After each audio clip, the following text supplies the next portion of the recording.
Dadiman, parce que chez les musulmans, du côté de la maman, c'est Nanima, du côté du papa, c'est Dadima. Nous, on a été élevés en bon petit français. La culture, c'était la culture française. Et il fallait regarder vers la France et ne pas trop. हाँ घोड़ा गमन घोड़ा शौक से घोड़ा नहीं शौक नहीं वस्तु Moi, c'est mon शौक regret नहीं de वस्तु toute façon, parce que je n'ai okay pas रेलगाड़ी शौक appris le Gujarati. On me l'a reproché d'ailleurs quand j'étais petit. Tout le temps, mes oncles me disaient, mes गमन oncles du घोड़ा côté patel, me disaient, il हाँ faut que मैं tu te mettes au जैसे Gujarati aussi. Mais bon, j'ai जैसे तुम्हारा privilégié le छोटा créole business et le français. Donc quand je vais en वो Inde, पोते तो au bout बिजनेस d'une है semaine, वो मैं घर quand में on me बेचूँ parle, je sais me débrouiller, हाँ comprendre ये तो et शौक नहीं répondre en Gujarati. છોકરીઓ એ 12-14 વર્ષની થાય Je એટલે revois શીખવા une માંડે femme bien blanche, તો મજા આવે. souriante, qui m'appelait Mondikra. Mondikra, c'est mon petit-fils. નહીં તો અત્યારે લોકોને વેકેશન છે તો બતાવે લોકો. C'était une બાકી femme સ્કૂલ હોય forte, તો પછી નહીં c'était une બતાવે. femme કેમ કે school toujours avec tuition son foulard, toujours souriante, થોડું થોડું એમ. avec une peau bien blanche.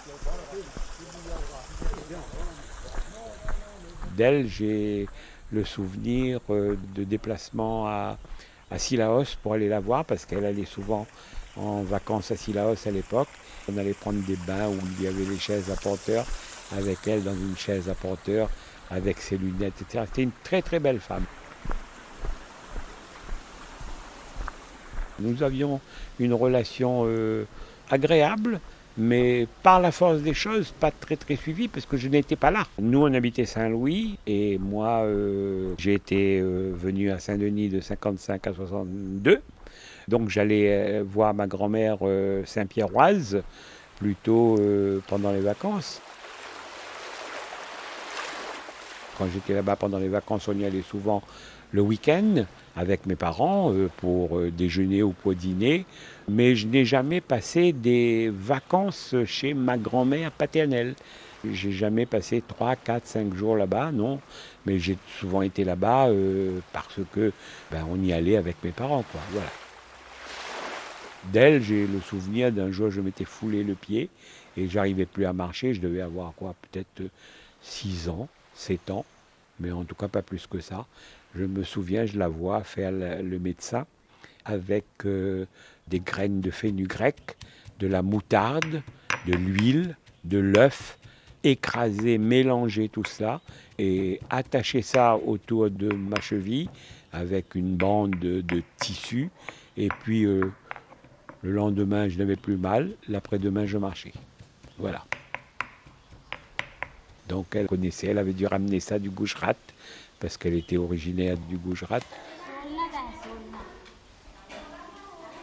La cuisine gujarati a toujours été présente dans la famille, aussi bien chez les Chotia que chez les Patel. On a toujours mangé gujarati. Les délices du Gujarat, ça, on les a jamais oubliées. D'ailleurs, avec le temps, je me suis remémoré certaines recettes que je suis allé chercher et que je fais. Bon. J'étais quelqu'un de curieux, je posais beaucoup de questions à ma grand-mère et aussi à mes grandes-tantes et aussi à ma maman. Mais il y avait toujours quelqu'un qui racontait comment on faisait, et puis on faisait. Et puis on se trompe 2 ou 3 fois, et puis finalement on se rapproche du goût que l'on a connu, le goût de l'enfance. Voilà. Même si c'est pas tout à fait ça, il y a des choses qu'on ne retrouvera jamais de toute façon.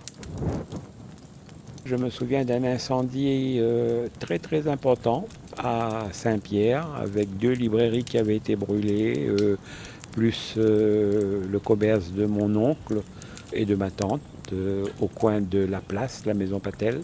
Il y avait un incendie, mais c'était terrible, terrible cet incendie-là. Ça devait être dans les années 62, 63. Et je me souviens que je suis allé chez ma grand-mère. Et puis on avait décidé de ne pas lui dire, parce qu'elle était déjà souffrante, elle était dans son lit. Et donc on est arrivé, les enfants, des cousins, et puis on n'a pas raconté l'incendie qui était encore en train de brûler là-bas.